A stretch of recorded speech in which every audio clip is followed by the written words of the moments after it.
नमस्कार रितु राजपूत की ओर से।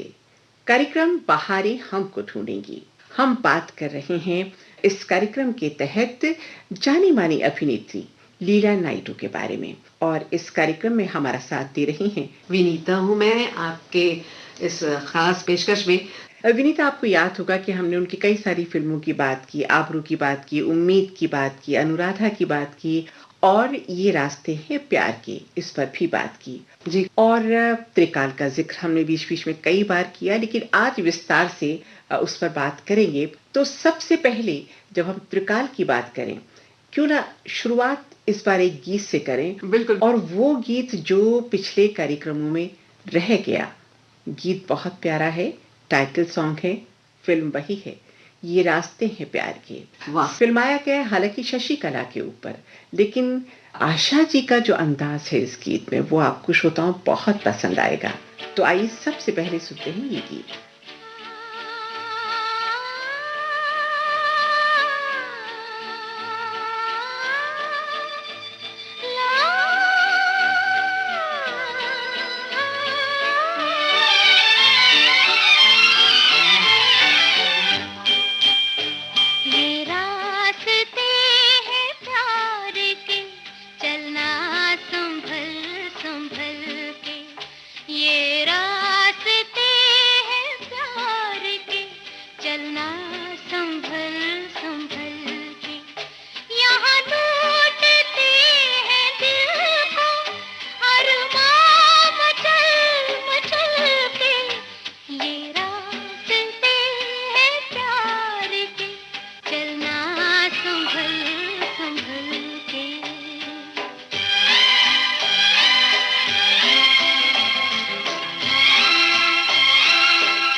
आप सुन रहे हैं कार्यक्रम बहारें हमको ढूंढेंगी। आज की हमारी शख्सियत जिस पर हम बातें कर रहे हैं वो है लीला नायडू, जानी मानी खूबसूरत अदाकारा जिन्होंने बस चंद फिल्में की लेकिन अपनी छाप छोड़ी और आज हम उनको याद कर रहे हैं। और 1960s में अलग ही उन्होंने एक मुकाम पाया था और बहुत लोग पसंद करते थे। और हम लोगों ने तो खैर बहुत बाद में उनकी फिल्में देखी, त्रिकाल देखी, लेकिन पुरानी फिल्में जब आप देखने बैठते हैं तो लीला नायडू की फिल्मों को आप इग्नोर नहीं कर सकते। बिल्कुल नहीं कर सकते। और आज के दौर पे भी चाहे हम आबरू की बात करें, उम्मीद की बात करें, अनुराधा की बात करें, त्रिकाल की बात करें या हाउस होल्डर की बात करें, ये अपनी छाप आज भी छोड़ती हैं जब हम फिल्में देखते हैं तो।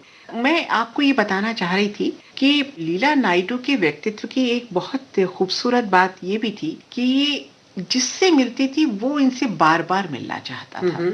दिलीप कुमार इनके मित्र थे, राज कपूर से इनकी मित्रता थी, सुनील दत्त से बहुत अच्छी वो तो मित्रता थी उनकी। वो तो फिल्म से ही पता चलता है। फिल्म से। और एक मैं आपको बताऊं, जब ये 1955 में भारत जब लौटी तो डॉक्टर बलिगा के यहाँ ये रुकी और उन्होंने कहा कि भाई हमारे एक मित्र की शादी है तो आप साथ चलेंगी क्या? ऑफ कोर्स चलेंगे। तो बोले क्या पहनेंगी? आप साड़ी पहनिए, साड़ी में आप बहुत अच्छी लगती हैं। तो इन्होंने एक नारंगी बनारसी साड़ी पहनी और बालों का जूड़ा बनाया और जूड़े में फूल। कार से उतरी तो पता चला किसकी शादी है, वो फिल्मी शादी थी जी। और दरवाजे पर इनके स्वागत के लिए खड़े हुए थे पृथ्वीराज और राज कपूर। शादी किसकी थी? शम्मी कपूर।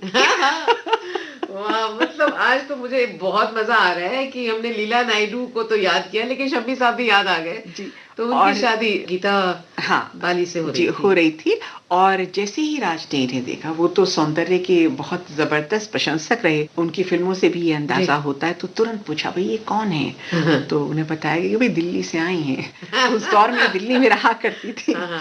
तो इस तरह से कहने का मतलब ये कि कहीं मिलना हो, लोगों से बात करनी हो, सोशल भी थी, सामाजिक इनका जो आचरण था वो भी बेहद आकर्षक था और लोगों को प्रभावित करने वाला था।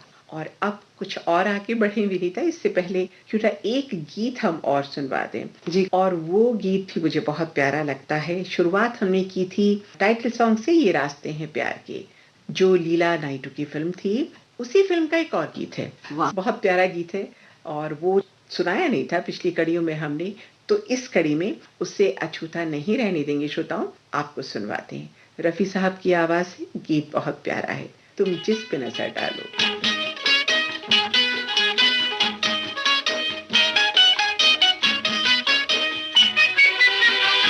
तुम जिस पे नजर डालो उस दिल का खुदा हाफिज, तुम जिस पे नजर डालो उस दिल का खुदा हाफिज, कातिल के खुदा जाने बिस्मिल का खुदा हाफिज, तुम जिस पे नजर डालो उस दिल का खुदा हाफिज।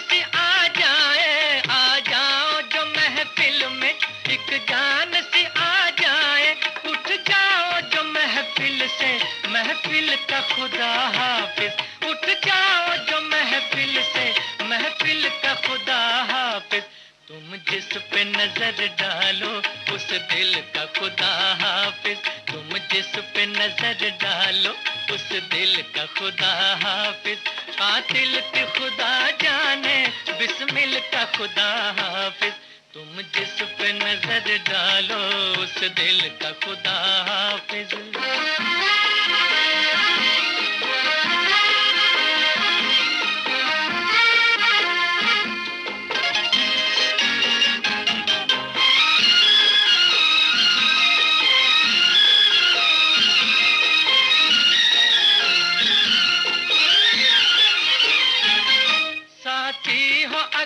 तुम सा मंजिल की तमन्ना क्या, साथी हो अगर तुम सा मंजिल की तमन्ना क्या, हमको तो सफर प्यारा मंजिल का खुदा हाफिज, हमको तो सफर प्यारा मंजिल का खुदा हाफिज, तुम जिस पे नजर डालो उस दिल का खुदा हाफिज, तुम जिस पे नजर डालो उस दिल का खुदा हाफिज, कातिल की खुदा जाने बिस्मिल का खुदा हाफिज, तुम जिस पे नजर डालो उस दिल का खुदा हाफिज।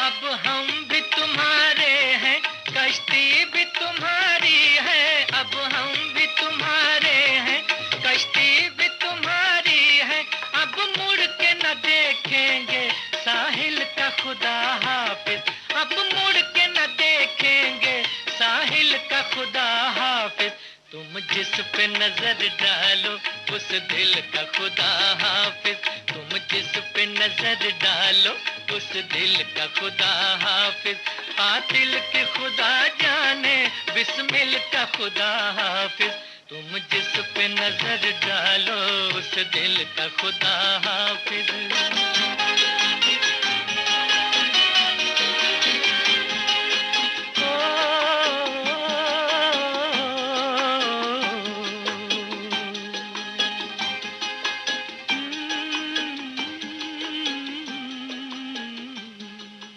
अब हम इनकी उस फिल्म की बात करेंगे जो आपने देखी थी, हाउस होल्डर। देखिए ना, आप बात कर रही थी राज कपूर शम्मी कपूर की शादी, लेकिन मौका इन्हें मिला शशि कपूर के साथ जी। तो the youngest Kapoor, youngest brother तीनों में, और शशि कपूर के साथ जो फिल्म थी वो अंग्रेजी में थी जी, द हाउस होल्डर, और इसमें जेम्स आइवरी का डायरेक्शन था, और इसमें रूथ झाबवाला ने लिखा था इस फिल्म को, और उनकी बहुत सारी, मर्चेंट आइवरी, ये दोनों ने बहुत सीरीज, बहुत सारी फिल्में बनाई, शेक्सपियर वाला के बैनर के तहत भी बहुत सारी फिल्में बनी, लेकिन इन सारी फिल्मों की खासियत यही थी कि ये इंडियन पृष्ठभूमि होती थी, लेकिन कैरेक्टर्स अंग्रेजी में बात करते थे, और बिल्कुल ही नॉर्मल अंग्रेजी, इसमें कोई ऐसा अंग्रेजी बोलने वाला नहीं होता था जो दूसरों को समझने में कहीं भी कोई दिक्कत आए। अब आप देखिए, हाउस होल्डर की हम बात अगर कर रहे हैं तो इसमें शशि कपूर और ये पति पत्नी है, एक नॉर्मल हाउस होल्ड में जैसे होते हैं, और वो हमेशा ही कोई ना कोई या किसी न किसी बात से अपनी पत्नी से जब वो परेशान हो जाए, वो अपनी माँ को बुला ले, माँ से बातें करे, और ये जिस तरीके से तुनक के बात करती थी, मुझे एक सीन तो फिल्म का बहुत ही मजेदार लगा था कि जब ये बताती हैं कि उनके बच्चे की माँ बनने वाली है, तो शशि कपूर थोड़े परेशान से हो जाते, बोलते हैं कि अभी मैं नहीं अफोर्ड कर सकता, इस तरह की बातें करता है। लेकिन थोड़ी देर के बाद वो रियलाइज करते हैं कि भाई ये उनकी पत्नी है, और ये नाराज सी हो जाती है, तो बहुत मिन्नत करते हैं, कुछ खा लो कुछ खा लो, लेकिन ये तुनक के जिस तरीके से वो लेट जाती हैं अपने बेड पर जाकर, और ये बेचारे गिड़गिड़ा रहे हैं कुछ खा लो खा लो, फिर वो कहते हैं अच्छा मैं किचन से कुछ, जैसे ही वो किचन की ओर जाते हैं, ये बेड से यूं उठती है और उठ के खिड़की से इतने जोर से हल्ला करती है, dare not touch my kitchen. इतना बढ़िया लगा था ना, क्योंकि देखिए वो अपना किचन है उनका जी। अच्छा, इस फिल्म की जब हम बात करते हैं ना, हाउस होल्डर की, आपको ताज्जुब होगा कि सत्यजीत रे ने इस फिल्म में अपना पूरा क्रू दिया था, टेक्नीशियंस दिए थे, और एडिटिंग भी इस फिल्म की थी उन्होंने, और इस फिल्म को लिखा था मशहूर महिला उपन्यासकार रूथ झाबवाला ने, आपने जिक्र किया। और एक और चीज थी कि इसी फिल्म में जब सत्यजीत रे ने इनका अभिनय देखा तो इन्होंने एक फैसला किया लीला को लेकर एक फिल्म बनाने का, और फिल्म का टाइटल दिया था दुजरने, लेकिन बाद में वो फिल्म बनी नहीं। तो सत्यजीत रे ने ये सोचा कि क्यों ना मैं लीला को लेकर के एक फिल्म बनाऊं, क्योंकि वो बहुत हसीन तो थी ही, और फिल्म का नाम भी सोच लिया था द जर्नी, और इसमें बतौर हीरो पता है किसको लेने वाले थे? आपने गॉडफादर देखी है? Marlon Brando. क्या क्या अदाकार है भाई, क्या अभिनेता है वो, मैं क्या बताऊं। मतलब गॉडफादर आप जितनी बार देखो, बार बार आपको रोमांचित करती है। उसके कितने हिंदी रीमेक्स बने, कितने बने, धर्मात्मा जी, लेकिन गॉडफादर तो गॉडफादर है। बहरहाल वो फिल्म बन नहीं पाई, और उसमें शशि कपूर भी लिए जाने वाले थे, लेकिन वो फिल्म चली नहीं। शुदा बातचीत और भी आगे बढ़ती रहेगी, जानकारी और भी आपको मिलती रहेगी, लेकिन इससे पहले कि और कुछ आपसे कहा जाए, एक और प्यारा सा गीत, क्योंकि हम फिर बता दें आपको कि हाउस होल्ड में चूंकि गीत नहीं थे, तो एक गीत इनकी और जो दूसरी फिल्म है उससे मैं आपको सुनवाना चाहूंगी। आबरू की बात करती हूँ। आप रुका बहुत अलग अंदाज का गीत है। जी। हमने कहानी आपको बताई थी पिछली कड़ियों में, दीपक और विम्मी एक दूसरे को प्यार करते हैं, लेकिन शादी विम्मी की कहीं और हो जाती है। दीपक का दिल टूट जाता है और टूटे हुए दिल से जो वो गीत गा रहे हैं, वो मैं आपको सुनवाना चाहूंगी, आपको पसंद आएगा। ये दिल नहीं है, आइए सुनते हैं। ये दिल नहीं है कि जिसके सहारे जीते हैं, लहू का जाम है जो सुबह शाम पीते हैं, ये दिल नहीं है।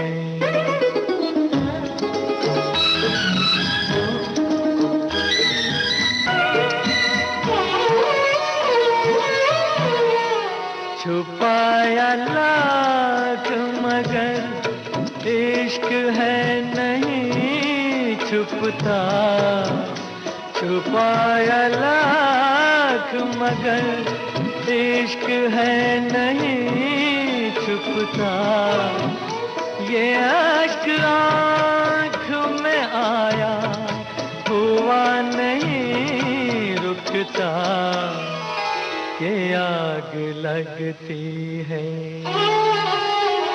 के आग लगती है जब आंसुओं को पीते हैं, लहू का जाम है जो सुबह शाम पीते हैं, ये दिल नहीं है।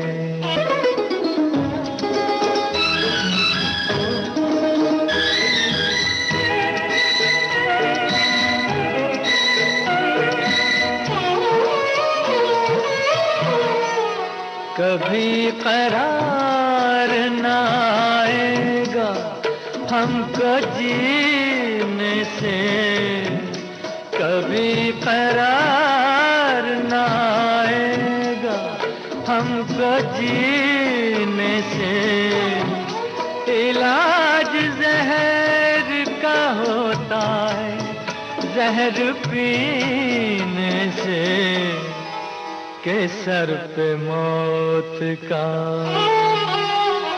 के सर पे मौत का साया है फिर भी जीते हैं, लहू का जाम है जो सुबह शाम पीते हैं, ये दिल नहीं है कि जिसके सहारे जीते हैं, ये दिल नहीं है कि जिसके सहारे जीते हैं। बात जब इनकी फिल्मों की करते हैं तो गाइड भी मुझे याद आती है। गाइड में भी लीला को लिए जाने की बात थी। हाँ, लेकिन चूंकि वो नृत्यांगना पर फोकस्ड थी, इनके डांस के मूव्स, डांस में बहुत ज्यादा कंफर्टेबल ये नहीं थी, और खास करके भारतीय नृत्य में क्लासिकल, तो उस फिल्म में ये फिर नहीं हो पाई। और एक और फिल्म की अगर हम बात करें, उसकी भी चर्चा ना होगी तो लोगों को लगेगा कि हमने छोड़ दी। बागी फिल्म थी, 1964 में आई थी, और एक तरह से ये कहें कि ये इनकी लास्ट मूवी थी। लीड एक्ट्रेस का रोल इन्होंने किया था। तो कुल मिलाकर के फिल्में कम की, लेकिन हर फिल्म में विनीता लीला ये बताती रही कि मैं हूँ और मैं हूँ लीला नायडू। बिल्कुल, उनकी प्रेजेंस इतनी अलग हुआ करती थी कि अपनी छाप वो छोड़ ही देती थी। उनके अपीयरेंस को ही नहीं, सिर्फ उनके बोलने के स्टाइल को सब कोई उस वक्त इमिटेट करते थे, और एक क्रेज सा उनका बना हुआ था। और दूसरी जो उनकी जो कंटेम्प्रेरी एक्ट्रेसेस जो थी उस वक्त, उनके जो स्टाइल्स थे वो बहुत ज्यादा ही थोड़े कॉम्प्लिकेटेड टाइप के थे। हेयर डूज थे, बहुत बुफो बनता था, चेहरे में भी बहुत मेकअप, आई लैशेस, बहुत स्टाइल। लेकिन इनकी जो सिंप्लिसिटी थी जी, वो ही इनकी खासियत थी, क्योंकि किसी को भी एक सिंपल स्टाइल कॉपी करना आसान लगता है निस्बत कि आप पूरी तरीके से हीरोइनों की तरह सज जाएं।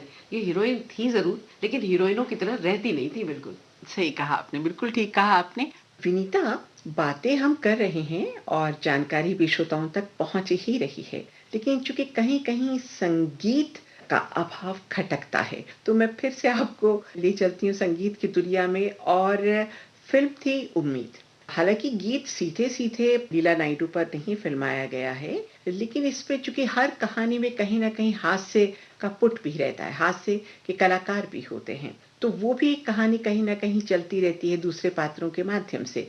तो वो पात्र हैं आगा और उन पर एक गीत फ़िल्माया गया था, आजा मेरी जान। बहुत प्यारा गाना है और उनका साथ दे रही हैं रफ़ी साहब का इस गीत में उषा मंगेशकर। तो श्रोताओं, अब अधिक देर ना करते हुए सीधे गीत आपके लिए।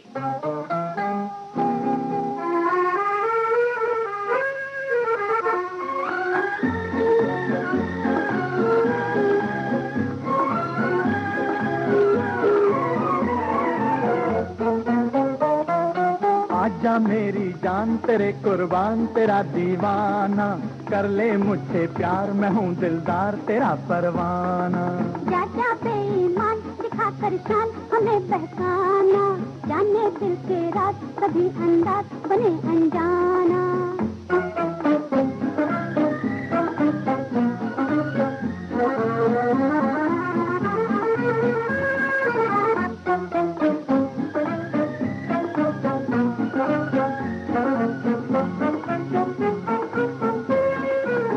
आँखों से जादू जगा, होठों से मस्ती लुटा है। आँखों से जादू जगा, होठों से मस्ती लुटा। तेरी तरह हो सनम हम तो नहीं बेवफा, लग जा गले से के दिल बेकरार है।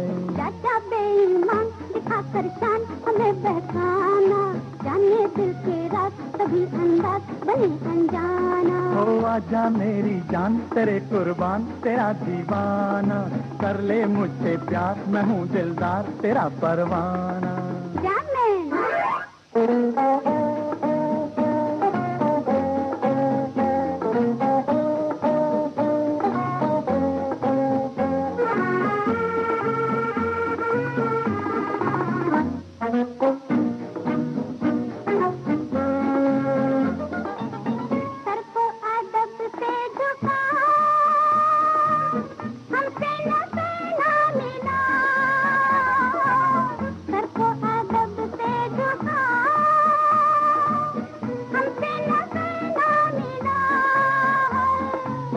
इश्क की आंखें नहीं ऐसे ना डर दिल रुबा,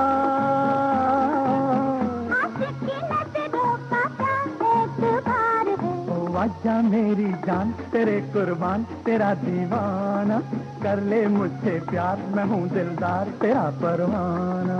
राजा बेईमान दिखा कर शान हमें बहकाना, जाने दिल के राज कभी अंदाज बने अनजाना।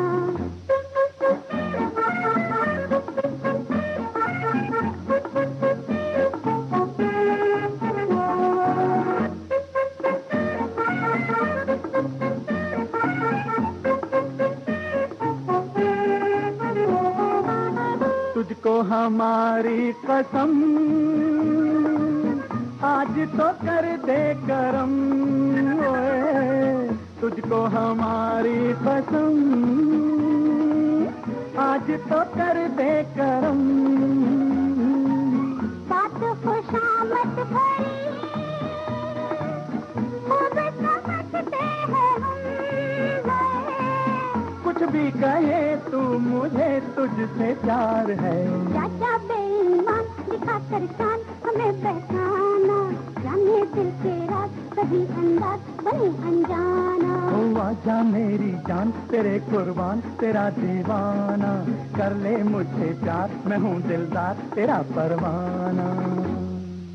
और अब उस फिल्म की चर्चा करेंगे जो बहुत ही चर्चा में रही और कई पुरस्कारों से नवाजी गई।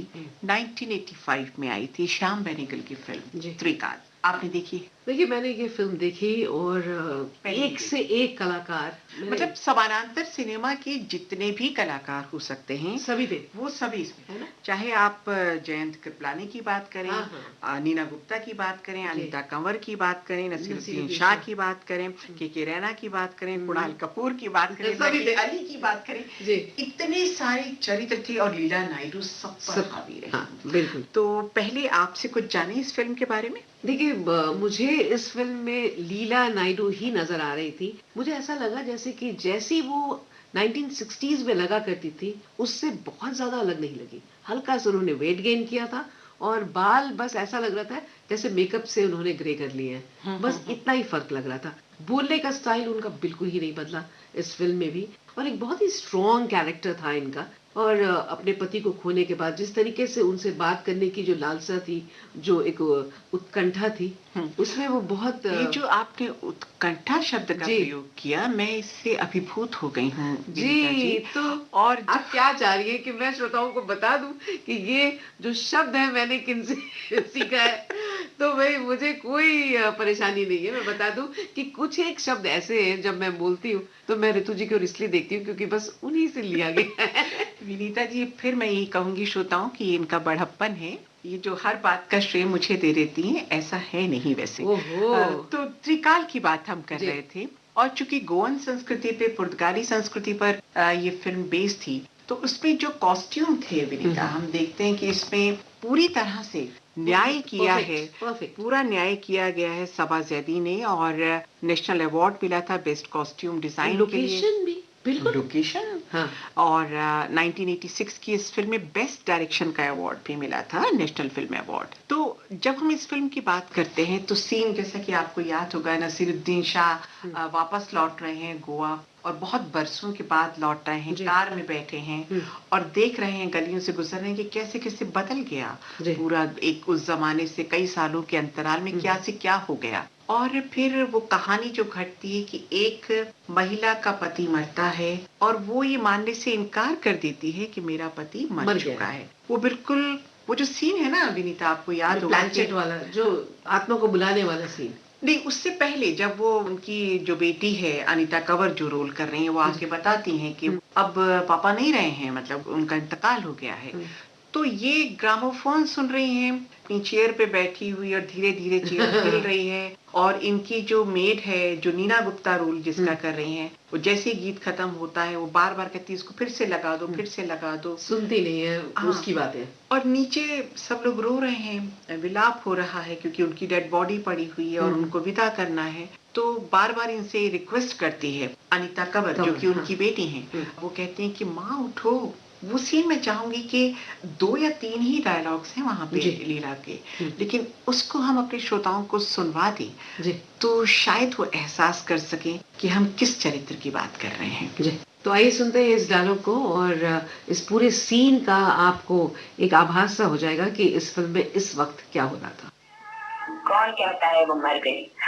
जब जीने वाली जलाना होता है, यूं मरने का नाटक करते हैं। सब कुछ तैयार हो चुका है, बंद करो अपना रोना धोना। जब देखो आंसू बहाने लगती है, पता नहीं गंदी आदत कहाँ से बच्चे की ऊपर दे बहाने मार के छूटने लगते छोटी सी बात पर। मामा मामा सब कुछ तैयार है,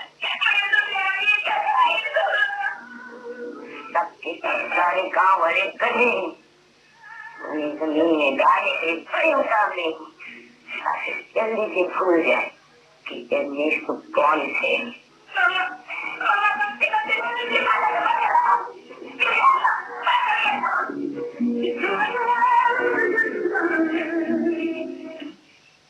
रुक तुझे चलाओ इसे।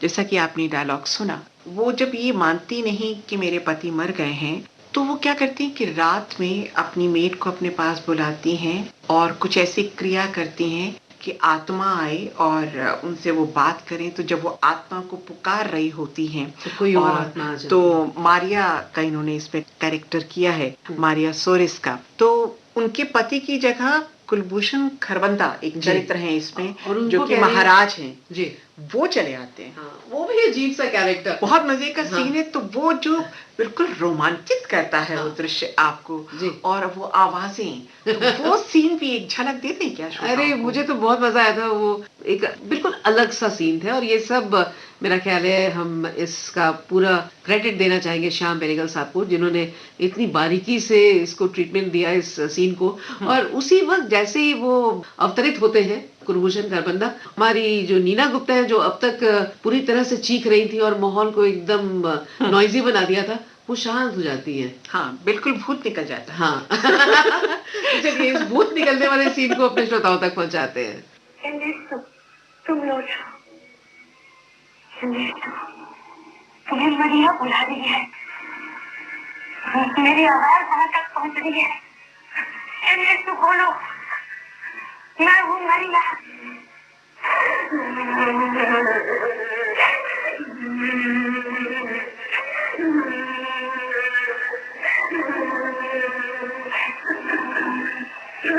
सब लोग कहते हैं तुम्हें भूल जाओ, कैसे भूल जाओ।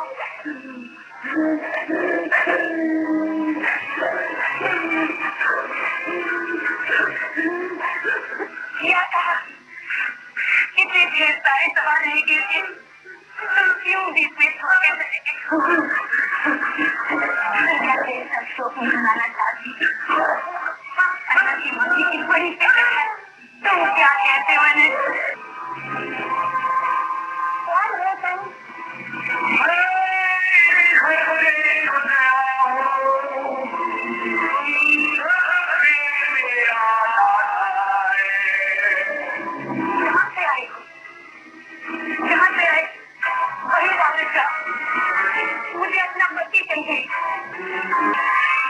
बहारें हमको ढूंढेंगी, ये कार्यक्रम आप तक पहुंच रहा है। आप जानते हैं कि इस कार्यक्रम में हम वैसे कलाकारों को याद करते हैं, वैसे म्यूजिशियंस, वैसे कंपोजर्स को याद करते हैं जो धीरे धीरे आपके जहन से पीछे हट गए हैं, लेकिन हम उनको फिर ले आते हैं आपके लिए, और हम सब उन स्मृतियों में खो जाते हैं। 1965 में विनीता मशहूर फिल्म डायरेक्टर डेविड लीन ने कहा था कि लीला नायडू एक मेथड एक्ट्रेस हैं। अच्छा, वो मेथड एक्ट्रेस थी। पूरी तरह से जैसे गुणा भाग करते हैं ना, हाँ, हाँ। कि इतना करना है तो बस इससे न ज्यादा न इससे न कम।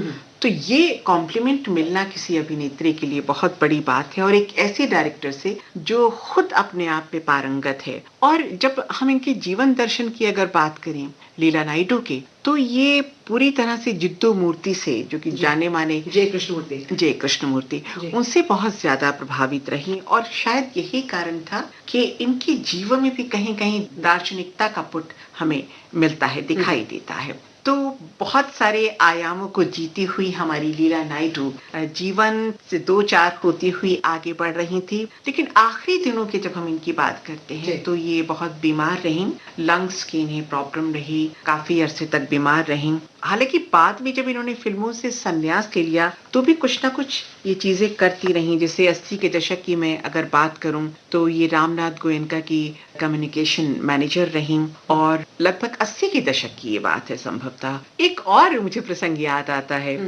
जे.आर.डी. टाटा जो कि मशहूर उद्योगपति रहे, उनके अनुरोध पर इन्होंने एक डॉक्यूमेंट्री फिल्म भी बनाई थी। अच्छा। और आप विषय पूछेंगी क्या था? अरे बिल्कुल जानना चाहेंगे। विषय ये था कि हवाई जहाज में वॉशरूम यानी टॉयलेट का इस्तेमाल कैसे करें, और ये बड़ा लोकप्रिय हुई थी। ये छोटी सी डॉक्यूमेंट्री थी, लेकिन इसने लोगों पर बहुत ज्यादा असर छोड़ा था, लोगों ने इसे बहुत पसंद किया था।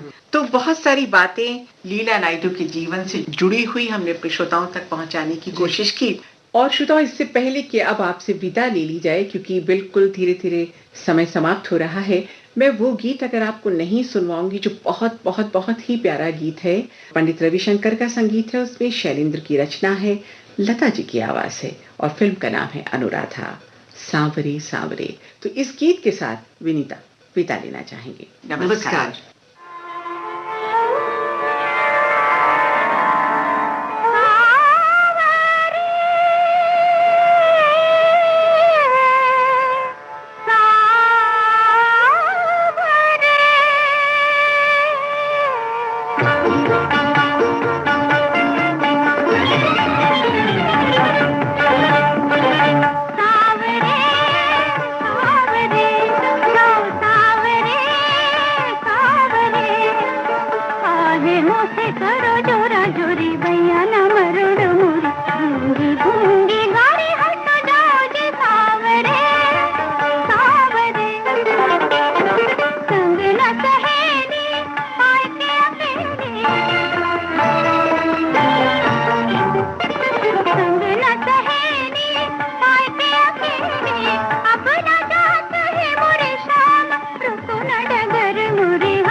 हमारा जिक्र भी